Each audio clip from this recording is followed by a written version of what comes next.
Good morning, everyone. Welcome to this lecture about machine learning with applications in smart grids. Um, in this lecture, actually, large part of this lecture has been already uh, provided in my machine learning course. So for those who are uh, or participated in that course, they should be familiar with some part of this course. However, in this course or in this lecture, I am going to focus more about the connection between machine learning and smart grids. Okay, so welcome again to this lecture. My name is Muhammad El Musrati. I'm professor of telecommunication and smart systems at the faculty or the School of Technology and Innovations at University of Vaasa. The outlines of today lecture is we start with what is AI and machine learning, and then we go through some application examples in smart grids. Then what is the connection between AI and machine learning?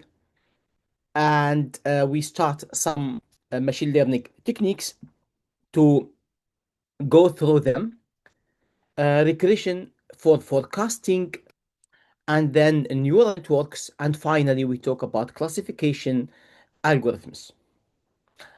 Actually, I prepared for this lecture more than 100 slides. Maybe will not be able to cover all of them, but at least the material will be available in the module, so you can check it, and if you have questions later, you can also contact me anytime. What is machine learning? For those who didn't participate in any machine learning course, so machine learning is a field of artificial intelligence that makes us or give us the possibility to learn patterns from data. Okay, let us start in this way. Usually we have data. Okay, so any pattern or any sequence of numbers or letters or symbols, it can represent data. So data is very general term. Uh, Beyond this data, we have information. So data usually, not always, but sometimes data carry information. So data can carry information. This information can be obvious or it can be like buried and hidden in data. So the purpose of machine learning is how to extract information from data. Okay, so how to get information from data. So this information can be used later to for knowledge, for example, for knowledge accumulation or acquiring knowledge based on information obtained from data. Um, of course, we have different kind of machine learning techniques that can be used in order to provide information from data. This will be explained later. Um, so in machine learning, we learn from historical data. We can identify statistical relationships. So it can be used, for example, for clustering based on some statistical relationships in data. So we don't need, in this case, labels. So it is unsupervised learning. And it can improve its performance by more data becomes available. And also we have another type of machine learning. It's called reinforcement learning. In this form, we don't need labels, and we don't need actually data, but it can learn online based on feedback from like correct or incorrect action. So it can learn by itself. We will go through all these techniques during this lecture. However, what I want to say in this slide that machine learning enabled what is known as data-driven systems. So now we can build some service, we can provide some service based on either historical data and based on also online data. So once we have data, then we can provide service based on data. Not before. Before these systems that we built, usually systems based on our understanding of the physical, how physically these systems work. So we have, for example, differential equations, we have partial differential equations, we have linear systems or linear equations. So by solving these equations, we can, let's say, predict the behavior of the system, and then we can design or we can provide service based on these like deterministic, even sometimes stochastic approaches. However, now we by machine learning we start the era of data-driven systems. So we rely on data. Of course, we don't ignore completely the previous systems based on analytical analysis, but still we can combine them to improve the system, and we will see why. So machine learning in smart electrical grids, actually we have a lot of applications. However, let me just go in this figure, just give an idea. So for example, in the smart grids, for example, or in this renewable energy, we know that in renewable energy usually the source of this energy can be wind or the sun, and those are like aquatic, means that they are changing in random manner. So it is very difficult to determine the speed of wind, for example, tomorrow. So in that case, you have this variability in those sources. So this provides some kind of a stochastic input. Let me change this to laser pointer. Yeah, and also the demand is fluctuations, especially with EV. Nowadays, EV can absorb can consume large power, and now with this the coming of large electrical vehicles now, so the energy, it can be also even more fluctuations than before. Um, the weather itself is also variable. We have possibility for equipment failures in both plants, and then we can see the machine learning applications. Some of them, remember that we can see even more today. So it can be used for forecasting and prediction. So forecasting for the renewable energy, for example, or forecasting for the demand, and prediction for the weather, and so on. Predictive maintenance. So before faults happen or failure happen, then we can provide some predictive maintenance. So we can sense that there is something wrong, and then we can also classify where is the problem, and then we can start making some maintenance before fault happen. And fault and anomaly detection.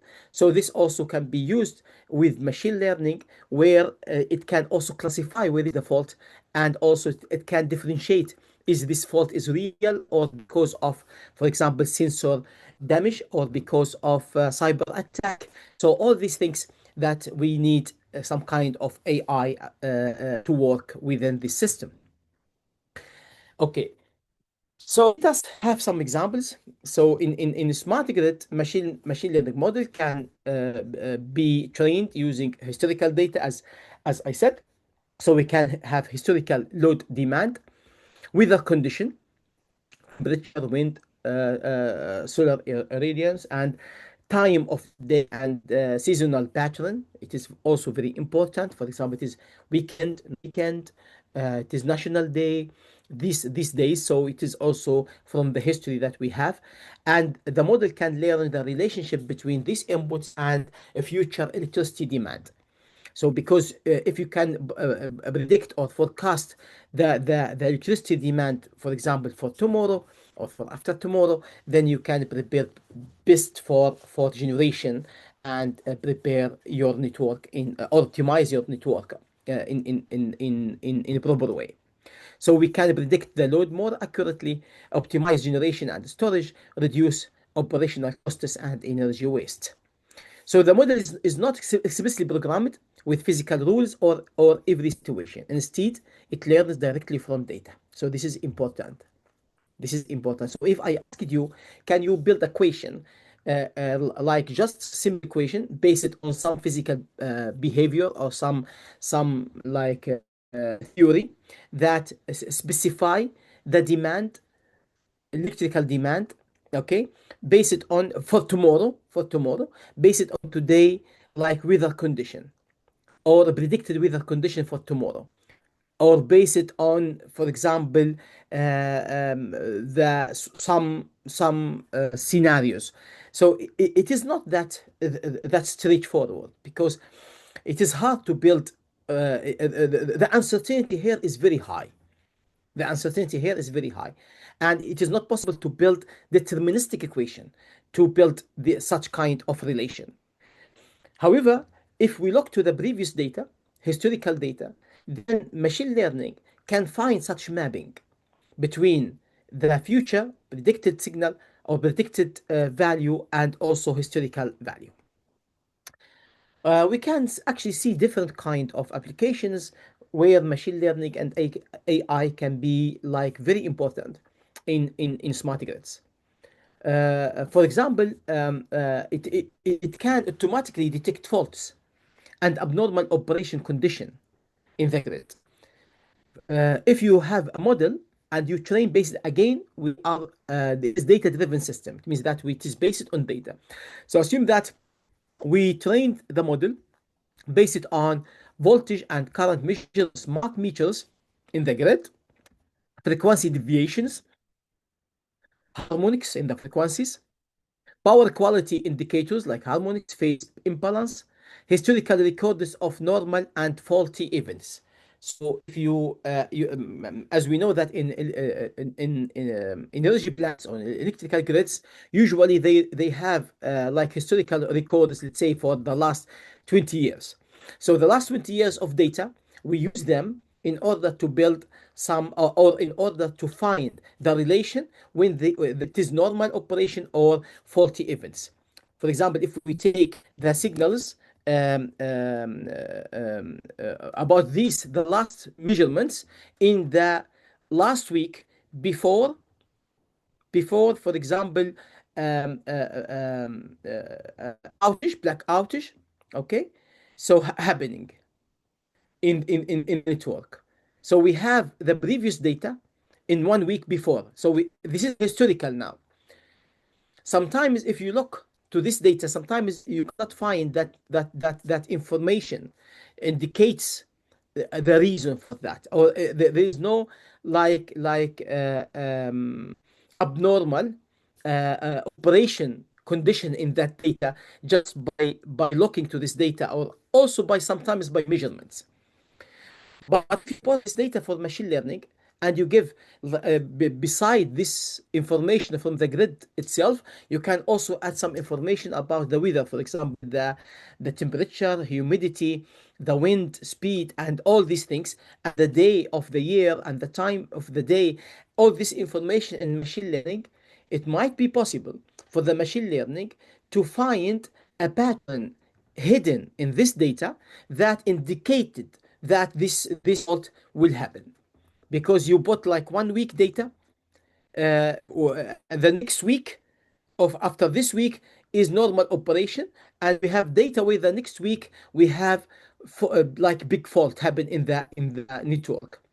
By making a lot of training, like if you have like thousands of such events based on the history, then the machine learning, deep learning, for example, it might find a pattern, hidden pattern. You cannot see it, even by analysis, you cannot see it, but it can find a hidden pattern that it indicates when this pattern happened in the data.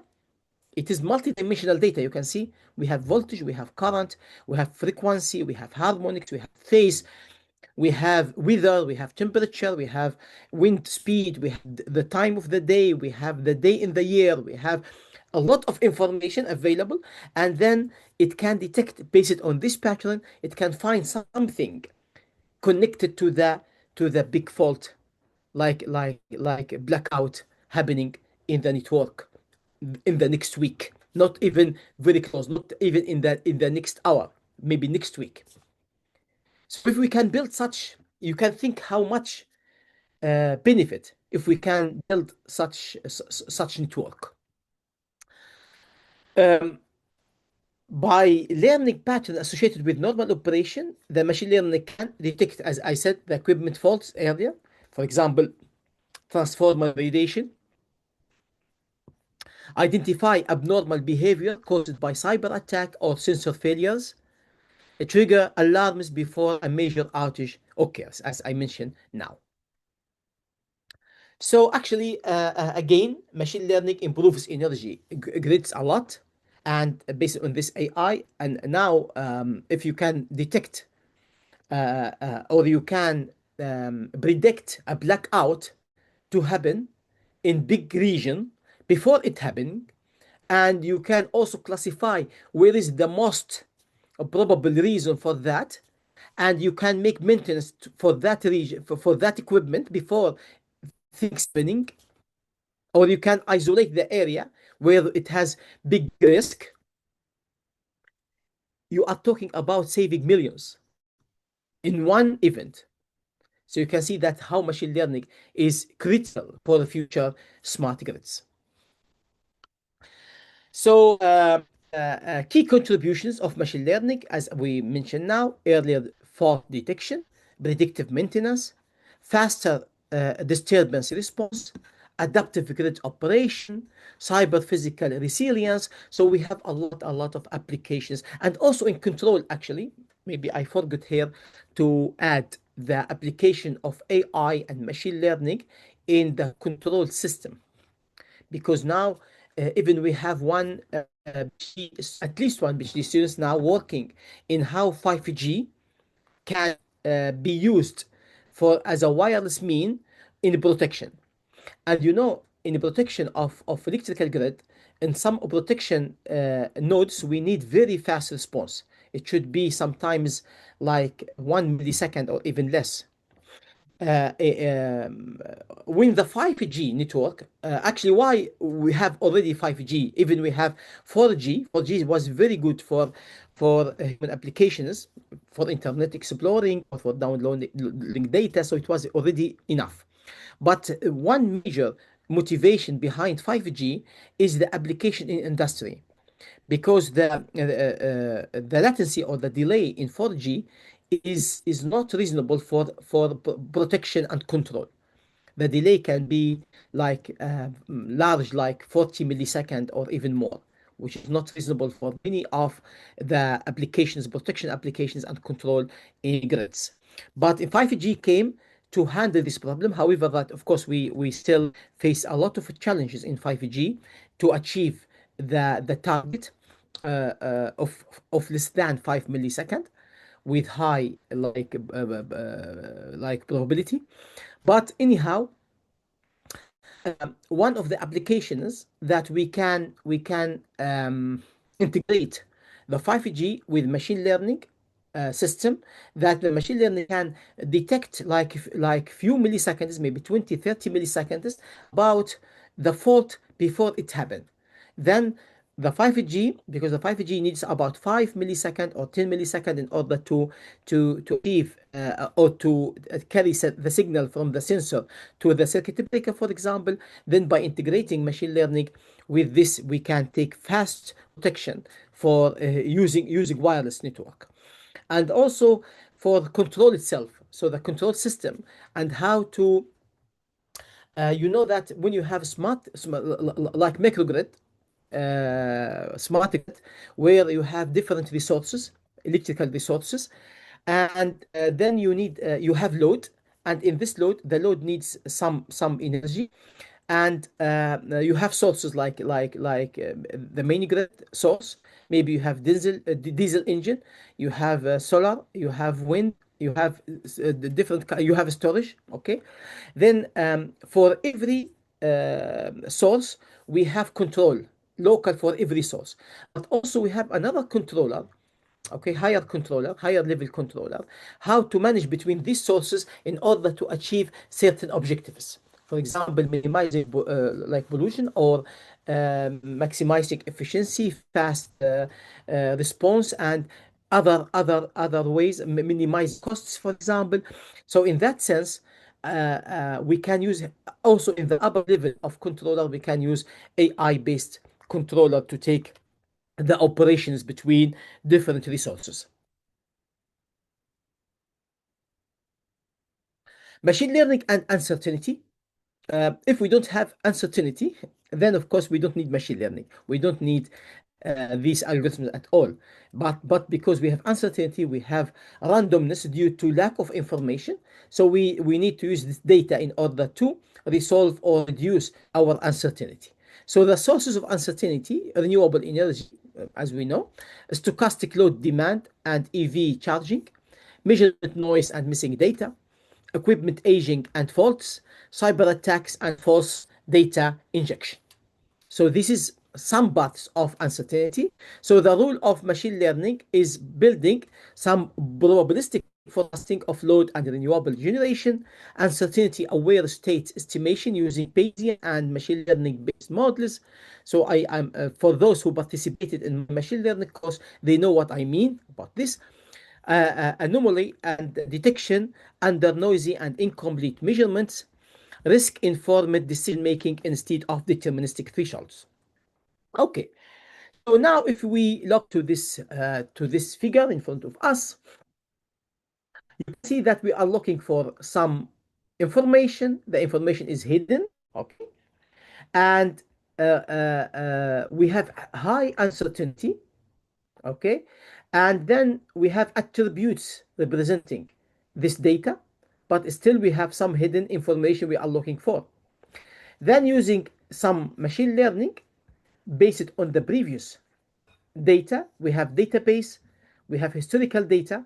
By looking to the historical data, so we have the attributes of the historical data, and we know the hidden object in the historical data. For example, if the hidden object is electrical demand or the consumed power in the next day is the hidden object that we are looking for. So we have this from the history. By applying this to the machine learning, okay, so we apply the attributes. What I mean by attributes or features, as I mentioned, it is for example the day, the season, wind, like temperature. Is it for example summer or winter, or and humidity, prediction for the next day weather. So all this information called attributes. And what is the result? The result that I want to see what will be the demand for the next day. Okay, so I use this in machine learning. So machine learning can find the mapping between the attributes or features and the result. Okay. Okay, what is the relation between machine learning and AI? Actually, AI is the umbrella that containing machine learning. So machine learning is a special case of AI. AI is artificial intelligence is like larger. It has larger meaning.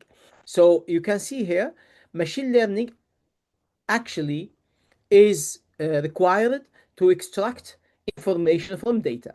So we have data, it can be big data, it can be massive data, and then this data might come from sensors, from databases like historical data, from social networks, okay, like Facebook and TikTok and so on. So we have huge data from mobile phones, and this is huge data. It depends on the application of machine learning, deep learning, modeling, classification, whatever. So we need to extract information from this data. Once you have the information, this information can be used in upper layer.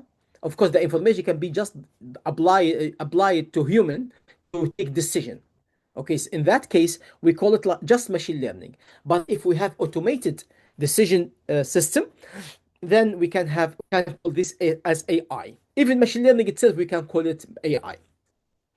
So in AI, here we have in the higher level, we have reasoning, optimizing strategies, imposing restrictions, finding solutions, payoffs, criteria, and decision making. Okay, so this is or can be also part of the AI. then it goes to the applications, and externally we can have like a human tuning for the system and setting and putting the vision or the objectives of the operation. So machine learning can be used for system modeling. So before machine learning, before data-driven system, the modeling was based on human. Like if I give you like RLC circuit, okay, I guess that all of you from electrical engineering, so you know what I mean. If I give you RLC circuit and I ask you to build model for that, so you know that the voltage in the resistor and LdV over the dt, and you know how to build differential equation. It can because it is RLC, so it will be second order differential equation, linear differential equation. And then this is based on what? Based on human understanding of physical, like based on physical behavior of the system. Okay, but before that, before we build this model, because this is the model, this is the result. Before that, the first people who worked to know that the relation between the voltage and the current over R is linear.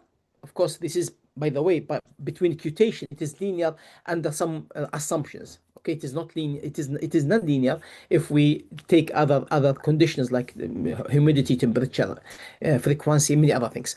But anyhow, so it is, for example, V equal to Ri. Okay, this is the model. How people build this model? By data.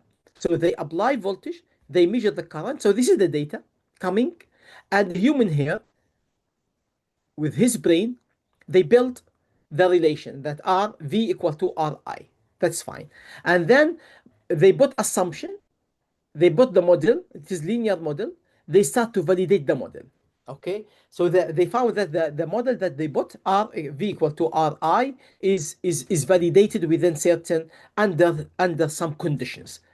Okay, then they can also build the model, make the model a little bit more complicated by heating up the resistor and see how the heat might change a relation and so on. So this is the modeling of the relation of the Ohm's law.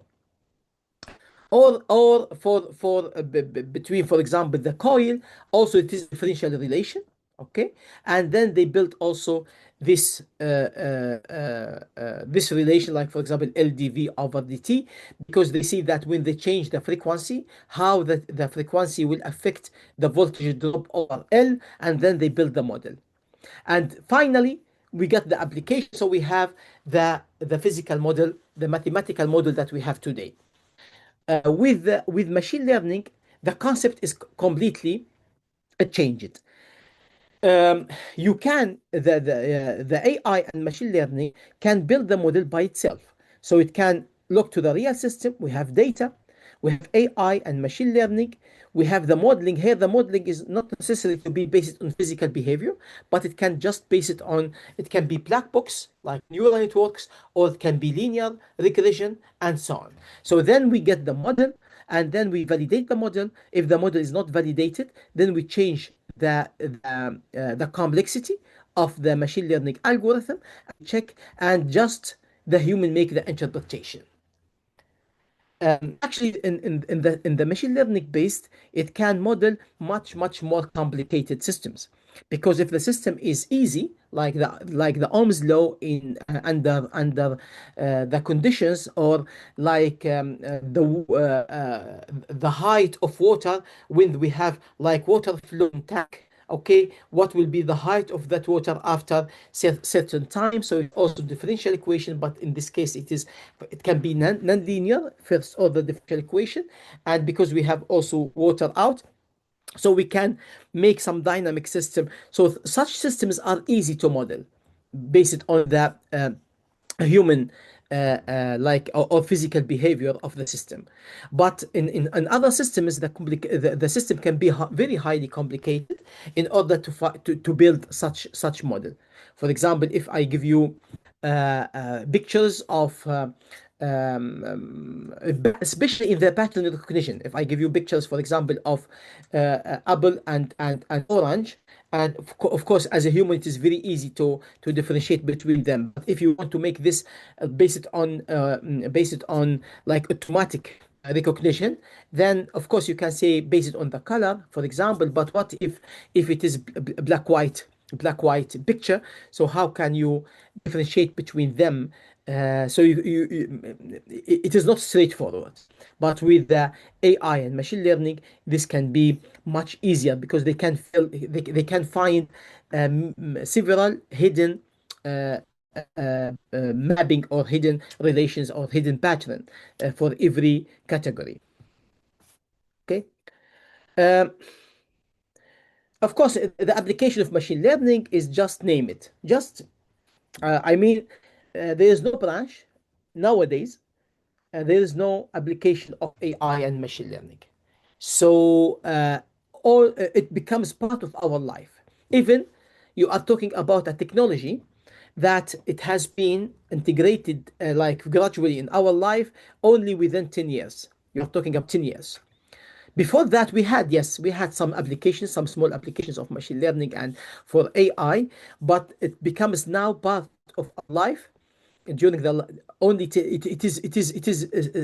it's very very like emerging technology, but still you can see how things has been changed a lot when it comes to integrate it to be part in our education, in medicine, in business, in finance, in electrical grids, in telecommunication, and security, in banking. There is almost, as I said, almost there is no branch will not be affected by AI and machine learning. Of course, the effects can be mostly that can be positive, but also it can have negative impact. So what are the kinds of machine learning that we have? Mainly four kinds of machine learning. We can have actually more, a little bit more, but those are the main basis of machine learning. Unsupervised learning, where we don't have labels for the data, and the machine learning working by clustering the data. So it can cluster the data without label. So we don't have the answer for the data, but we can just cluster them. And then when you have the data over like islands of data, clustering of data, you can study each cluster, the features of each cluster. Then you can find some new information or knowledge by cluster data. Also, clustering similar data, it can provide us some those algorithms which have the clustering. Each algorithm represents the uncertainty, changes or variance in the same data. What I mean, let us take example of the data from smart grid or from electrical grid in general. And in this data, I didn't specify which data which has normal operation and which data which has like abnormal operation. It is based on history. So based on history, so we know that this data we have fault, and this data there is no fault. Okay, and then we have let's say based on like maybe hand attribution or 100 feature. So we have a lot of features like the harmonics, we have the voltage, the current. The voltage is at like maybe at 1,000 point in your grid, the power at 1,000 point, the phase imbalance in 1,000 points. You have a lot of data, you have a huge data. Okay, and but what you know that some of this data has normal operation, and some of data has an abnormal operation. But you didn't specify for the machine learning which one is normal, which one is not normal. And you made some clustering for this data by using unsupervised learning. So by using unsupervised learning, making like over this data, finding the similarities, the hidden similarities between data. It is not easy. It is not. It can be easy if you have two-dimensional or three-dimensional data. It means that three attributes you can find based on Euclidean distance, for example, you can find which ones are closer to others. But when you have hundreds of features, it is impossible to find them by eye, that to see by seeing where is the closest one. So in that case, we use some advanced clustering algorithms, and with these clustering algorithms, by repeating them, and maybe it will cluster them into two clusters. Looking to these two clusters, you can find like common features between each cluster. And within this common feature, you can find that these cluster are the cluster where 90% of events made like an abnormal operation. Okay, and the other cluster, maybe most of them was normal operation. Okay, how did they find them? Just by measuring the similarities between them. This algorithm, this algorithm that we obtain now, which made this clustering, for each cluster, it has the uncertainties associated with those which have this feature of being abnormal. And for the other cluster, it has the uncertainties because they are not identical, by the way. They are different, but they have the uncertainties, like we can call it like multivariate probability density function, that it has the uncertainties of the data which has the feature of being normal operation. Then we can use these two different clustering to check if we have a new data, then we can cluster them in which one, in which cluster. Okay, maybe this could be sometimes can be a little bit difficult to imagine, but I give a simpler example. Assume now you have like 10,000 human face, male and females, okay, but you have 10,000 human face, and we have 10,000 cat face, okay, um, or dog face, okay. So dogs are similar at some manner, and human faces are similar, even not really similar, of course, but still, you know that this is a human, okay, regardless of the shape, regardless of our race, our color, this is a human, and this is dog's faces, okay, or cat's faces. And now, if you put these pictures, 10,000 pictures of human faces, 10,000 pictures for animal and any other animal faces, and you made this clustering, I don't tell the machine learning which one is a human and which one is the animal. I just let them working by itself, just find the similarities. Of course, you will find that they will island, or they will cluster all human faces within certain cluster, and will cluster the animals in another cluster. Okay, even without telling them, because they base it on just hidden similarities in the faces. Okay, and now after this learning, this is called unsupervised learning. After this learning, if I take the algorithm which has clustered the human faces, okay, and I ask this algorithm to generate another picture similar, or respect the uncertainty behavior of the human faces. So this is one application of generative AI. So it can generate to you a human face which is not real, but it is based on the AI. It is called AI generated like face. So this is the concept. Of course, it is a little bit more complicated, but mainly this is the one concept of generative AI. The same what we have done now, you can if we come back to this operation, normal and abnormal operation, if you use the algorithm which representing the abnormal operation, you can use this algorithm to generate for you like features of the power system for abnormal operation. So it can generate for you a new data, not based on the previous one, not identical with the previous one, but it can generate to you different kinds of data like scientific data that you can use in your, for example, research or your activity. Because if you are in like operating in large power grid, of course you cannot generate always any uh, design. You cannot design certain kind of abnormal signals for study it. But now you can use this model to simulate or emulate different kinds of abnormality in your grid.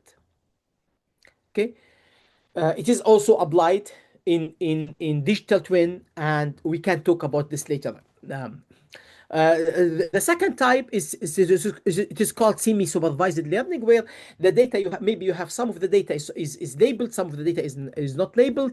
Then we have the supervised learning, where you know the result and you want to upload learn algorithm in order to achieve the result, the desired output. This is what we will see.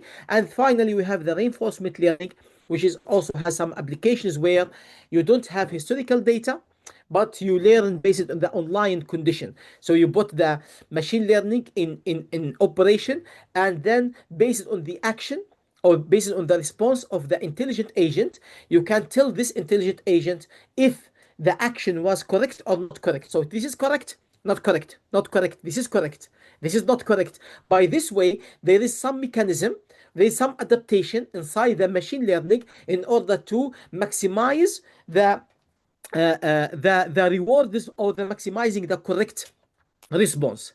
So in that case, the machine learning, it can learn by itself. It is based on like critics, not based on. We don't tell the machine learning what is the correct answer, but we tell this is correct or incorrect. As I said, that we have other kinds of machine learning, like it is called self-supervised learning.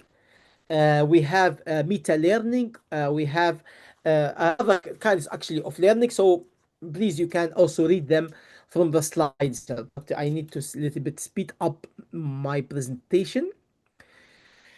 Okay, so in the regression in machine learning, we have two primary approaches. We have parametric regression, and we have black box regression. Black box regression, it means that we don't know or we cannot specify why we got this result. Okay, and in the parametric regression, it is more explainable. It is more obvious. The relation y is more obvious, as we will see. So let us start with the supervised learning by regression. The simplest the simplest regression is called linear regression. What regression means? Regression means that you have input. For example, in this linear case, we have input, single feature. You have single feature, and then you have the desired output based on the data. Okay, let us see what that means in power grid. Assume that X in this case, assume that you want to build a prediction for the electrical demand of tomorrow based on the temperature of today, average temperature of today. Okay, so X is the average temperature for today, and now you want to build what? The power demand for tomorrow in Vaasa, for example. Okay, so this relation is based, as you can see now, is a linear relation. And the first assumption, I assume that the relation is linear. This is the first assumption.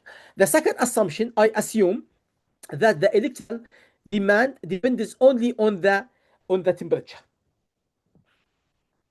Now we have this relation, alpha and beta. My question now, what is the optimum alpha and optimum beta? Okay, what is the optimum alpha and optimum beta that makes this relation very close to the real system? Okay, so this relation is data-driven system. Why? Because I will build this based on previous data. So I collected. You have like a data set. In the data set, maybe you go to electrical company in or Vasa and Sahku. So you go there and you can find the data that you have in Vasa, depends on the temperature of the day, and then looking to for the next day demand. So you collect all this data. Maybe you have, let's say, 50 data input, and then you want to find what is the optimal alpha and beta. Okay, let us go a little bit deeper in this simple equation, because we have only one lecture about this topic, so we don't have time to go in very complicated algorithms. But let us, even with this simple algorithm or this simple equation, let us go slightly deeper thinking about this. What is alpha and what is beta? You can see that if the temperature is zero, if the today temperature is zero, then the demand of electricity will be beta. So beta is the demand of the temperature, the demand of the electricity if the temperature of today is zero. Okay, and what is alpha? Alpha representing how the relation, the slope, actually, the slope of the relation, the slope and also the value of the connection between the demand and the electricity. Okay, so if alpha is positive, what does that mean? If alpha is positive, what does that mean? It means that as the temperature increases, the demand will also increases. And if alpha is negative, it means that as the temperature increases, the demand will decreases. Okay. So this is, of course, as you can see from the beginning, this is not logic. From the beginning, it shows that this is not logical, because when the temperature is high, we need air conditions, and then we expect that the power will be increased. And when the temperature is very, very low, -20, -10, then also we need to have heaters, and the electricity will also increase. So it means that this model is not valid, actually. The linear model is not valid to represent this problem.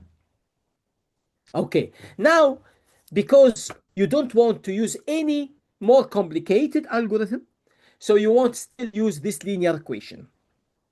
Then what you decide to use 4 linear equations for each season. So you want to use linear equation for the winter time, you use linear equation for the spring, linear equation for the summer, and so on, and for the autumn. So now you have 4 linear equations, each linear equation. So this is like linearization of the problem, because the problem is non linear. But now you want to use linearized problem, so you use 4 equations in your algorithm. Now, I guess one of you might ask a question asking why I call this curve fitting or regression machine learning. Yes, it is the simplest form of machine learning, because you will use the data. Maybe you have thousands of data, using this data to find the optimum alpha and beta, and then you throw the data away and then use this equation representing the data. So it is like that this equation now represent or learned from the data. If this equation is accurate, if it is not necessary to be accurate, but if this equation is accurate, and now you use this from historical data. Now, today, for example, today the average temperature in Vasa is -17. If you put here -17, it will give you what will be the temperature tomorrow. What will be the power consumption tomorrow. So it tells you something. It predicts something. So now it is intelligent. The intelligence comes by telling you what will be the situation for tomorrow, based on this simple equation. As I said, it is not necessarily working, but this is the concept. So now, what is the best beta? Beta is the offset or the shift, and alpha is the slope, as I said, and also the value of that slope. How it works, as you can see. So now I collect the data, temperature. This is the temperature. Okay, this is the demand. Temperature, demand. You can see those in those like circles. Okay. Now, what is the optimum line? Optimum line representing this data. When you say optimum, always keep this in mind. When you say optimum, you have to have a criteria. Optimum compared to what? Okay. I remember that when I, for example, be reviewing some article and the author say that, and we found, and my algorithm is optimum, blah blah blah blah. So the first question comes to him in my feedback: optimum compared to what? You don't. The word of optimum is very critical and very big. When you say optimum, you have to prove it is optimum. You cannot say optimum. Just you can say that it gives satisfied solution. It is accepted. Satisfied solution, satisfied for you, but might not be satisfied for others. But and also you need to specify satisfied compared to what. But when you say optimum solution, you have to define the assumptions. You have to define based on what the criteria, because the optimum means no one can prove or can bring better than your result. Based on the same assumption, of course. Okay, so now we need to find the optimum alpha and beta, which can specify, or it can like minimize the error. So the optimality here by minimizing the error. So how we define the error? We define the error as you can see in EI here, the difference between the real from data that you have and the point on the line that I want to construct. Okay. By this way, we can, I will not go through the mathematical details. It was given in my machine learning course for those who participated. But now this is the equation that by building the average error, and then we minimize the average error, and then we get what is the optimum alpha and beta. Alpha and beta here gives us the optimum result. Okay. So now, actually, I use the same example I gave in my machine learning course. In my machine learning course, I used the age of car and also the sold price of that car. But I changed it a little bit to meet the requirement for this lecture. So, but I didn't change the numbers. I made it the temperature and the required power or the demand power for the next day. Here we assume that when the temperature is 25, the demand, electrical demand 730. When the temperature is 30, the demand is 3,900. Maybe it is over the whole very big city. Okay. And don't care, of course, don't look to the logic of this data, just the concept. Now, after solving this by the same way, we got what is the optimum alpha and optimum beta in that case. Okay. And this will be the result. But what happened if you go maybe in this data that when you build this linear relation, it was based on 7, maybe 1 week data. Okay, so you have 1 week data, and then you come for the next 3 days. You take the next 3 days from the data and you apply the temperature in your algorithm. When you apply your temperature, the temperature of the next 3 days, remember this next 3 days were not part of the training. We're not part of from the regression equation. So it is new data.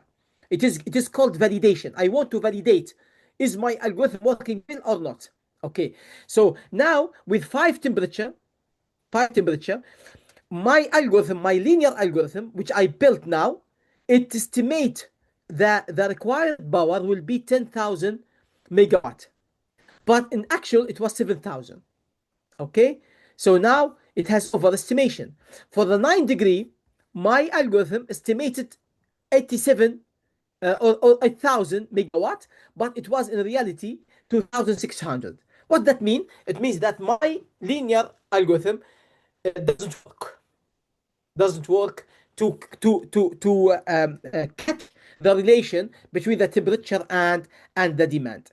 Now the question why this didn't work? We have several reasons for that.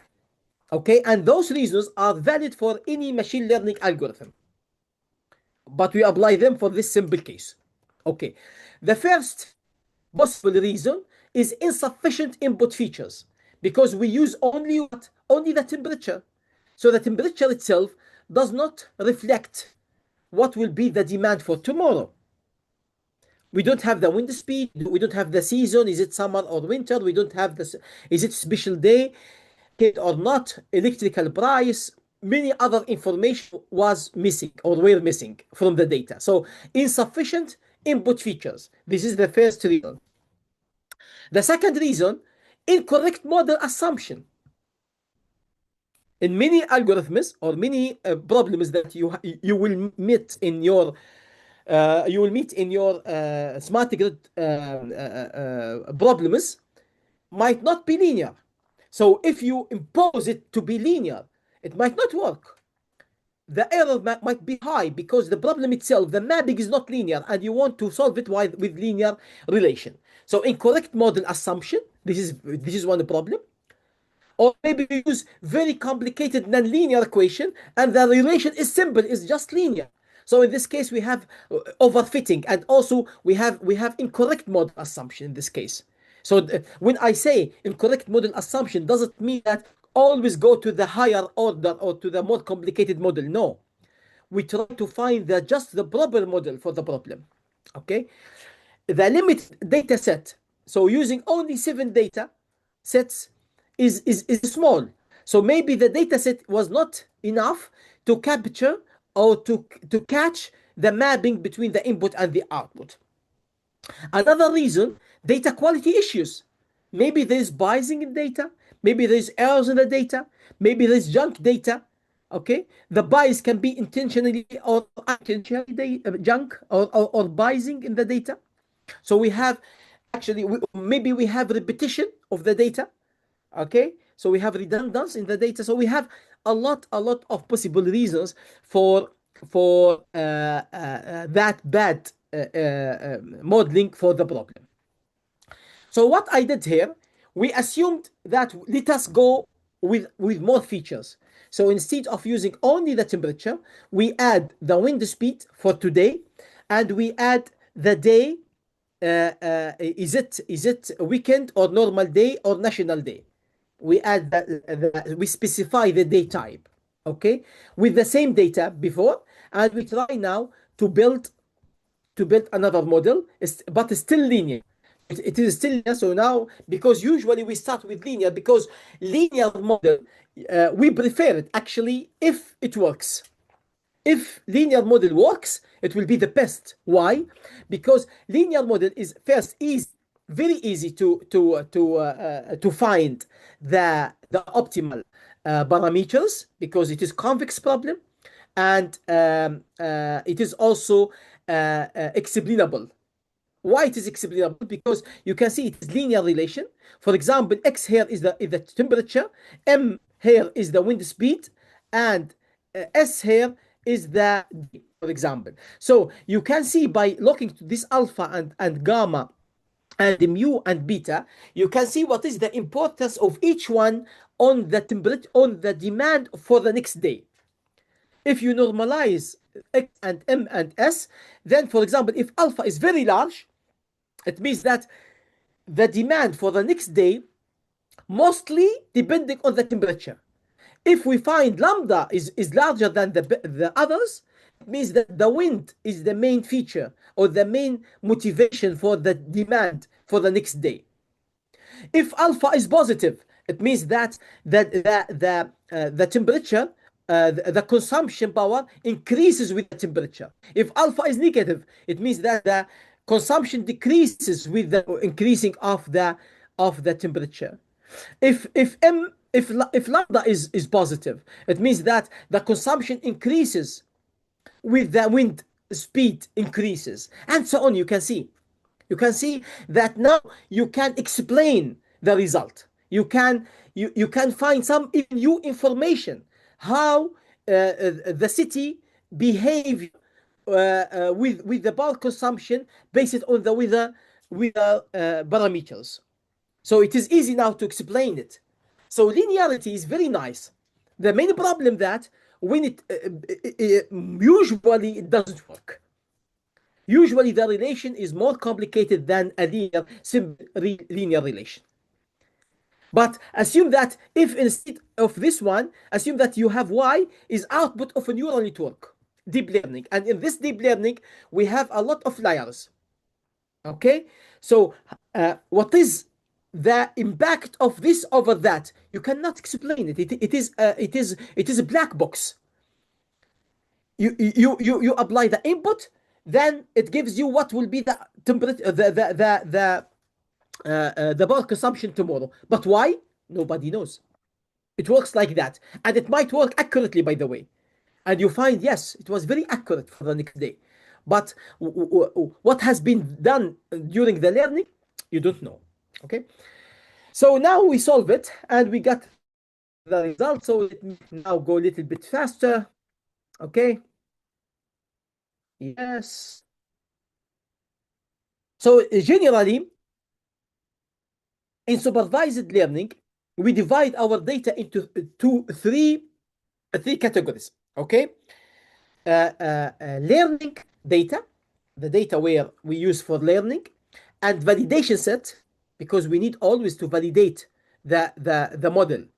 Okay, so the validation, there shouldn't be any leakage between the validation and the learning. Don't use the learning data in the validation, because in the learning data, because you learn already your algorithm based on learning data. If you use part of the learning in the validation, of course, because you use it in the learning, so it will give you very nice result. But in this case, will be just fake validation. It is called data leakage. So in the validation, it should be independent as if possible from the learning, or at least with low correlation with the learning. So in that case, in the validation set, if your algorithm working with the validation, so this gives you first like impression that your algorithm working fine.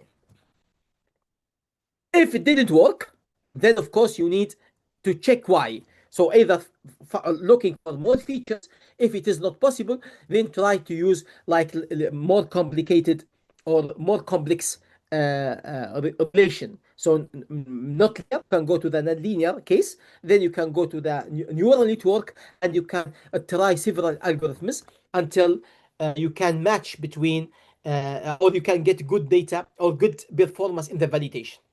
Once you got good performance in the validation, then you can take your algorithm to the test set. In the test set, it means that it is not part from the same pattern that you work, but now you can build, you can implement your algorithm in real time work, for example, in the company, and then you can always try to monitor the performance of your algorithm with the test set.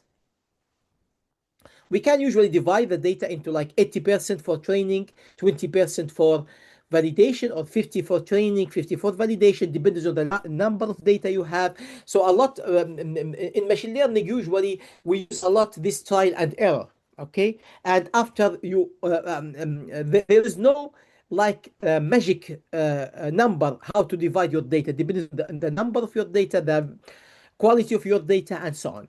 But when you are working in a certain area, so you will build your own experience by applying these algorithms. As we said, that the quality of data is very important as well. Yeah. So in the learning process, so if you are making the learning, as we can see, the training, this is the red one, is the error, average error, with the complexity of the learning algorithm. For example, here you use maybe linear. So in the linear, you get large error also in the training, and also, of course, larger error in the validation. You decide to increase the complexity, increasing the complexity, maybe you use like polynomial in the fourth order, polynomial of the fifth order, polynomial with the sixth order, polynomial with the eighth order, and so on. So you can see here that the error in the training can go to zero. But zero error in the training in the machine learning usually is bad, is bad behavior. Is not good.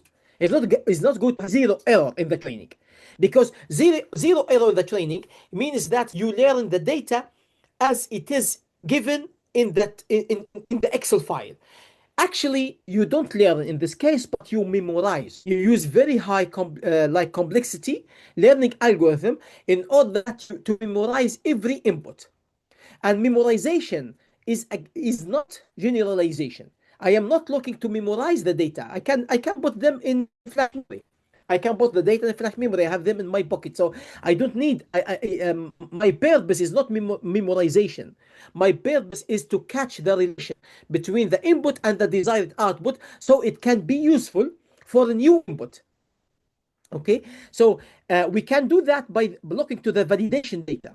Every time I check with the validation, so you can see at certain point the validation becomes minimum, the validation error.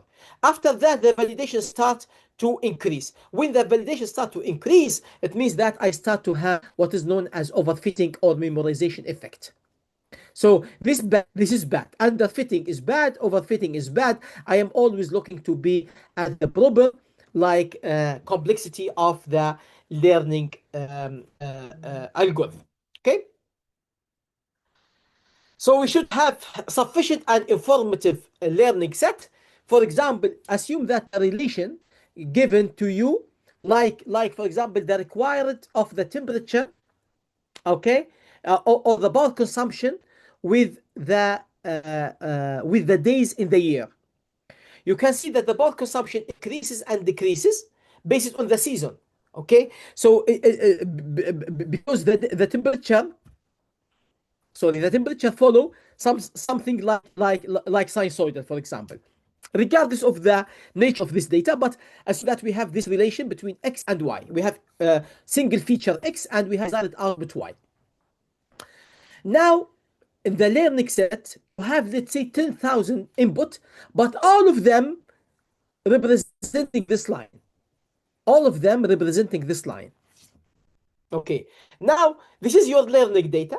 When you put your learning data to the neural network or to the machine learning will assume the relation between x and y is linear like that, from minus infinity up to infinity. If you test the validation here, for example, if you go here it will give you infinity, but actually it is not infinity, it has some value.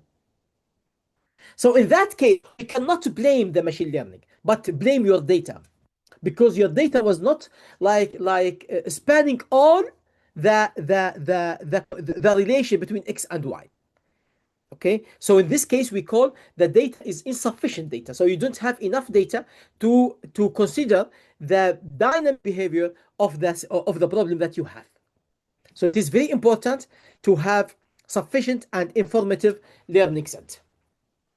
And then here we talk about the nonlinear relation, but I will just skip it, yeah, because of time. Of course, nonlinear regression is usually, we try always to avoid direct nonlinear regression, because usually nonlinear equations are non-convex, and also we cannot build general solution for every nonlinear equation. So every nonlinear equation we should solve it independently, almost. So in that case, it is not preferred to use nonlinear regression. However, there is a trick that we use many times just to convert, to keep the linear relation. We keep the linear relation, but we make nonlinear transformation of the data itself. For example, if you have the data, let's say that you have the data, you have three attributes of the data, and you have the desired output. So the input of the data that you have, three attributes and the desired output. And we find that the linear relation between these three inputs and the desired output is not enough. So the validation error is very high. So we have underfitting.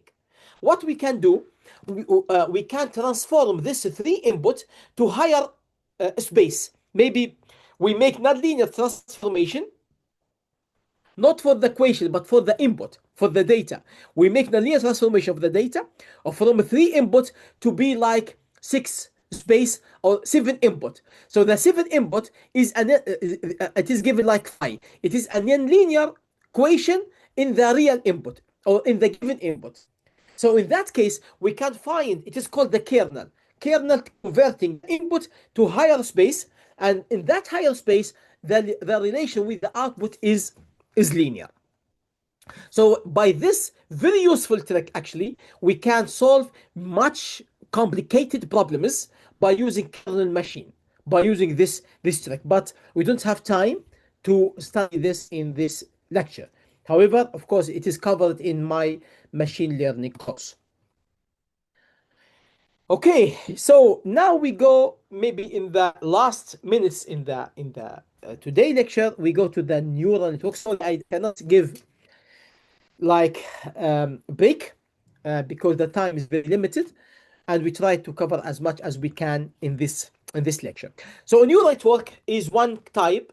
We saw the recursion, the linear recursion is one type of like transparent machine learning, and neural networks is the major type of black box recursion. So the neural networks actually is inspired by a human like neuron cells, and the neuron cell, as you can see, it consists of the neuron body, okay, and then we have the output of the neuron is called axon, and then we have the inputs of the neuron is the dendrites, and then we have the connections between the other neurons and each neuron. So you can see that synapses is the connection between those neurons and the next neuron. So usually in a human brain, we have about 100 billion neuron, and each neuron is connected to between 1,000 up to 10,000 other neurons.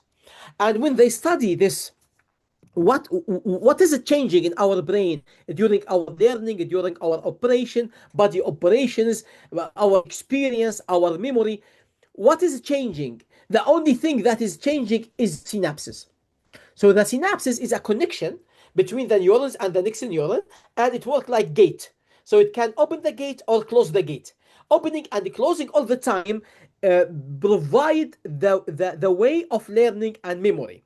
Okay, so by this concept, we try also to emulate it mathematically. So mathematically, we have the synapses here, which are presented by the weights, and we have the inputs from others, and then we have this is the block is the body of the cell, and then we have the summing point, summation of all inputs, and then we have the activation function, which it is like the gate of the neuron.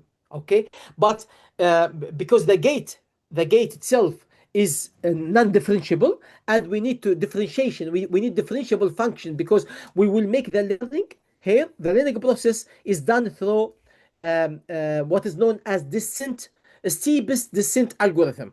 Okay, and that algorithm depending mainly on the gradient of the error function. The gradient of the error function is nothing but the differentiation of the error function, and the error function is function in this activation function.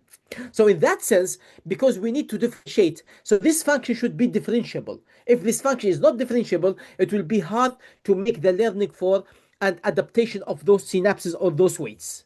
This is simply like that. So because the function, maybe I can change to the bin. So we can say that the activation function is something like that. So when the input, this is the input x, and this is the output y. So you can see here when the input x reach some threshold, then the gate open. This is what happened in the real neuron, but we cannot use such function. Of course, it has some applications where we use different types of adaptation of the weights, but generally we need to use sorry some differentiation. Because of that, we, instead of using this function, we use sigmoidal function. So the sigmoidal function, of course, we can also shift the sigmoidal function, but the original sigmoidal function, it can be something like that. Okay. So you can see that it is some kind, it is like a smooth smooth type or smooth version of this activation function. But now you can differentiate it. You can differentiate this one. So this is called sigmoid function, and we use also what is known as tanh function, which also some kind it can be seen as shifted activation function as well. Okay, so but those are smooth functions. Smooth functions means that you can differentiate them. Okay, let us go. So this is about one neuron. We can have like multiple layers of the neurons. We have the input layer, we have the hidden layer, and we have the output layer. This is called the neural networks. So the learning is achieved by using what is known as a steepest descent. What is the steepest descent? Just your impression about this. We will not go in the mathematical details, but just impression, okay? So now we put the input for the data. We have in the beginning, maybe those weights are random in the beginning, so you can select any random weights, okay? We have the summation, we have the function, then we have the output, okay? Then we have the desired output. The desired output, what is the desired output? Is the historic data. We know what is the temperature for tomorrow. We have here the temperature of today. We have the wind of today. We have all data available for today, and the desired output is the power consumption of tomorrow. We have this from the data set. So we have data set Excel file you have, and this is the output Y, okay, and those are the input X features. The features or the attributes. Okay, now you have the desired output, because before I show the desired output, what will be, because those weights are random, multiply the weight by the input, multiply the weight by the input, take the summation, take the activation function, and this gives you the output. Assume here, maybe the output is the normalized power consumption. It means that the power consumption is the real power consumption or demand divided by the maximum demand possible in that city. So here the maximum output will be 1. So the result here Y will be from 0 to 1. 0 means there is no demand at all. 1 will be the maximum demand. And now I am looking for YD. Okay. By using these calculations, assume that YD was 0.2. But the desired Y, the normalized Y, was 0.7. This is the real one. But actual was 0.2.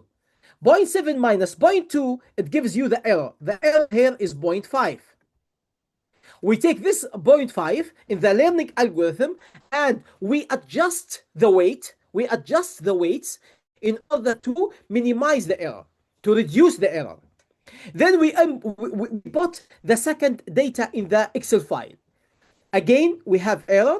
We make the error.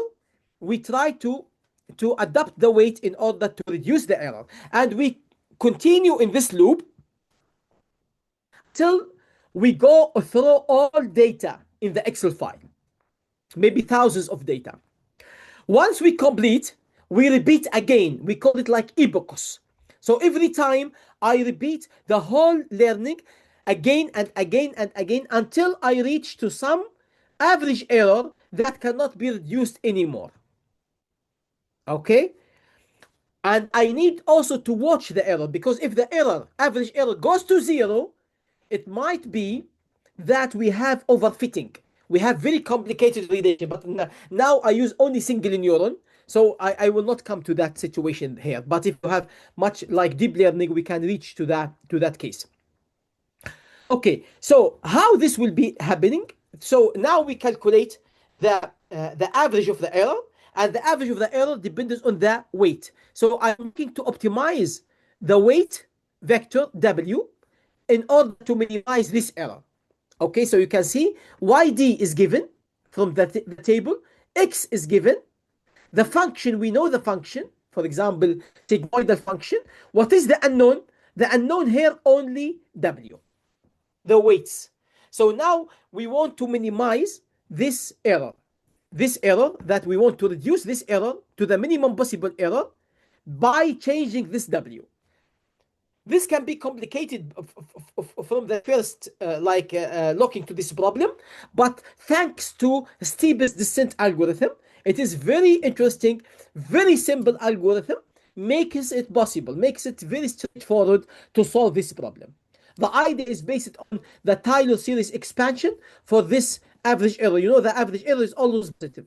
So if now I am looking to this delta W, the weight vector, direction of the weight vector, in order to make this W less than this W. Okay, so now by making Taylor series expansion, you can see that this can be expanded in this way. Of course, this is from high school math, Taylor series expansion, or first math 1 in university, if you remember it. So we can make this Taylor series expansion for vectors, and this will be, in this case, this called the gradient. Now just ignore the higher order and take only the first two terms. By the two terms, as you can see, so this is the new average error after adding this delta W, equal to the previous error, average error before adding this delta W, plus this delta W transpose times the gradient of the error. Now I want this one to be less than this one. It is necessary that the second term should be negative. The multiplication of delta W and this gradient, the multiplication should be positive. Should be negative, in order to make the new error less than the previous error. Okay, because the error is always positive. Okay, this makes in this way. So I bought this delta W, as you can see, should be minus. This is the magic sign here. Minus of the gradient, negative of the gradient. This is called the steepest descent. Okay, because, by the way, if you have a scalar, a scalar represents a number. Okay, if I told you 5, okay, it is a scale 5. If I told you minus 5, it is still the value is 5, but the direction is 180 degrees. So in scalar, you have either 0 face or 180 degree face. You don't have any other faces. Okay, in scalar. But when you have vector, let's say take two vectors, okay, like W1 and W2. Now this is W equal to, okay. Now this W, it has value and face, or direction, value and direction. So you can build it in this way. If I put it, so I have here, for example, W1, I have here W2, okay, and then if I put just lines, this and points here, so this is W, this is the vector W. It will have the value here will be the square root of W1 square plus W2 square, and it has a direction, and this is what is important here in this algorithm. The direction of this weight will be the tan inverse of W2 divided by W1. This is the face. So the face of this angle, or of this weight, depending on the values of W1 and W2.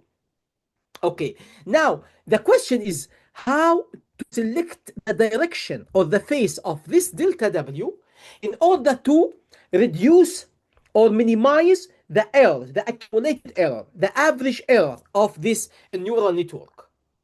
So this is the magic equation applied not only in this simple linear or simple single neuron, but this will be applied, I can say, in most of machine learning algorithms, in deep learning, in other learning algorithms. Of course, we have some kind of improved versions, some algorithms, including also the Hessian. This third one, they made it a little bit more complicated by including the Hessian in order to increase or the speed, increase the speed or speed up the learning process. Okay, now I will again just skip some algorithms. Now, when we come to the multi-layer neural network, as you can see, in multi-layer we have several layers. For the output layer, it is very easy to make the learning for the input weights because I know the desired output. Why desired? I know it, and I know the actual output. Then I can easily build the error. The tricky question now for the multi-layer neural networks: how could you find, or what is the desired output here? We don't know. We know the desired output of the output layer, but what is the desired output of the previous layer or the layer behind that? It is not straightforward. Because of that, the multi-layer neural networks actually delayed for decades, maybe I think 2 decades, until 80s, when it was discovered a simple, effective algorithm, and it is used back propagation. So the error here, it can be back propagated to the previous layers as well. Okay, and then we can adapt also the previous weights until the input layer. Okay. There is actually some problems in the neural networks that it doesn't have memory. As you can see, it doesn't have memory. But what if you have like time series input? If I have, for example, the electrical consumption in network like this. Okay, so it is varying with time. So in that case, because it has memory, because the power at this point depends on the previous as well. There's a correlation. But in neural networks, as we have seen, it doesn't have memory. So in that case, it cannot be working immediately with that case. So what we can do, we have several forms, extension for the neural network. One of them is by using some kind of tap delay line, I can see. So we can have memory here. So we have the input, but we have also the previous input and one other previous input, and we apply them. We take the signal from serial to be parallel to the neural networks. And here maybe this is the temperature for the previous days. This is the wind speed for the previous days, and so on.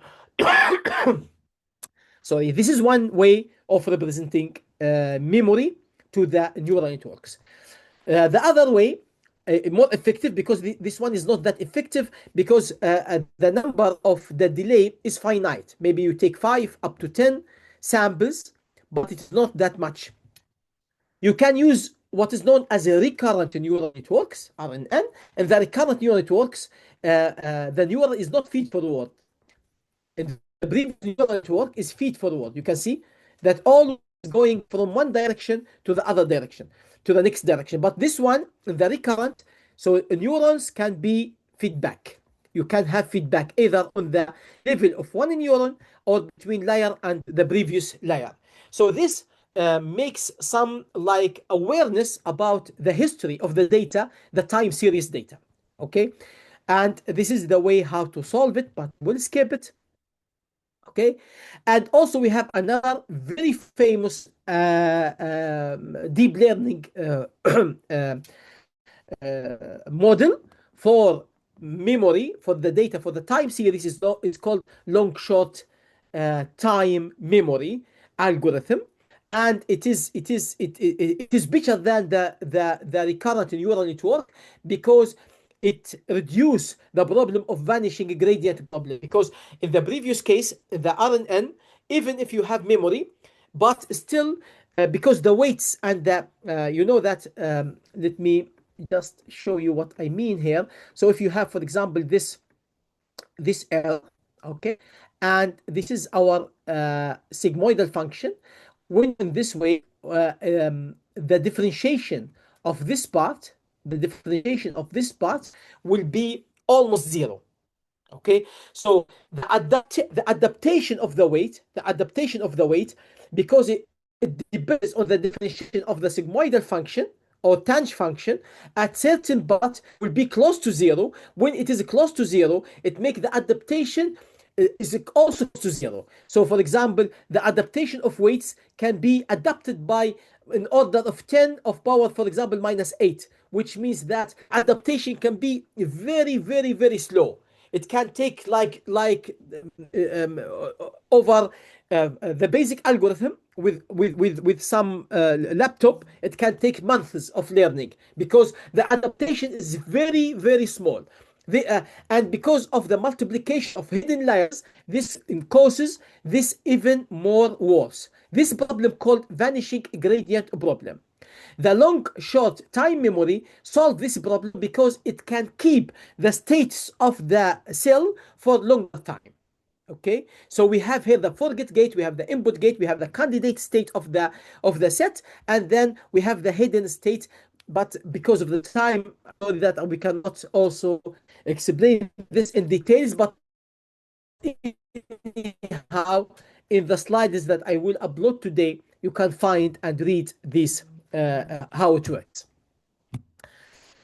The deep learning algorithm, okay, the deep learning algorithm is nothing but in order to make the learning even faster. Okay, so one possible way is by changing the tanh function or the sigmoidal function by what is known as rectifier linear unit. The rectifier linear unit is aligned in this way, so you can see that here the differentiation, if your input is greater than 0, the differentiation will be 1 or will be alpha if the slope is alpha. So it makes that regardless where you are now, the gradient is always positive, and it will push the learning to be always not close to 0. Okay, so this is one way, and make rectifier in this way, making that when x is less than 0 is 0, some non-linearity taste to the network. Yes. So the last part of our lecture today is about the classification. A classification is different than a regression, because what we have seen is regression, but in the classification we want to like predict finite set of labels or classes. So we have the attributes. From the attributes, I am looking for the proper class. Okay. So the kind of classification in smart grid, it can be fault classification. So you can classify grid states. Is it normal operation, line fault, transformer fault, sensor malfunction? Okay, where is the fault? The area where it is expected to be the fault. So this is a classification. We don't have regression here. We don't have number, but we have classes. Power quality classification. Classify the voltage signal as normal, sag, well, harmonic distortion. Cyber attack detection. Is it legitimate, or it is false data injection attack, or it is just a communication failure? How to classify? Okay. Equipment health monitoring. Is it healthy system? It is degraded. Is this engine working well or not? Is it critical? Is it possible to have fault within 1 month, for example? So classes. So classification actually, from the application point of view, it can be even in many cases more important than even the regression in many situations. The classification can be nicely linear, like this one. Okay. So what you need here, you need just to build a linear equation that differentiating between two classes. So you use your data. You have data already for normal operation and for harmonic or for non-normal operation, and then you need to have linear decision boundary. Once you build this from your data, then you can specify when you have now a new voltage per unit, you can put it, and you can and also the harmonic distortion. You use these two, then you can divide in which class this is. It in the harmonic distortion or in the normal operation. Unfortunately, such nice linear separation is not possible in reality. We don't have such kind of nice linear operation or nice linear separation. and just find linear boundary. This is not possible because our data can be noisy. The relation, or most of the relations, are non-linear. Okay, so it can be much more like like in this case. It can be even worse, like in this case. So how can we build like nonlinear classifiers in order to classify between data? Of course, we can use, as I mentioned at the beginning, the kernel machines. It can transform the available data into higher space. In that higher space, the data is linearly or almost linearly separated. Even it is not linear separated in the original space. It is called kernel machines or support vector machines. Okay, and also we can use the deep learning, of course, but again, deep learning, the problem that it is black box. It is not explainable. You cannot explain. For example, assume that you have data now. You put the data in your deep learning, okay, algorithm based on the history. So now in certain moment you are in the control like office, at control office in big electrical company, and based on the data you have alarm from your deep learning algorithm. Your deep learning algorithm says that that area, it is expected to have big fault within, let's say, 1 hour. Of course, in that case, should you rely on that or not? Should you believe it or not? Because if you believe it and you try to isolate that area, if that area was really in danger or in critical operation, and you isolate it, of course, very big benefit for you and for the company, because you save maybe damages with tens of millions of euros. But if the alarm was fault or was false alarm, and you isolate the area by pushing the circuit breakers to isolate that area, and you send your engineers to check the situation and they found no problem there, still you lost hundreds of thousands or also sometimes millions of euros because of this action. The problem that in the deep learning, you cannot explain why the deep learning gives you this alarm. It just gives you alarm, but why? It cannot explain why. Even in many times, it is very accurate, but it doesn't explain why. But if you have kernel machine, we have linear operate with the kernel machine, it is explainable.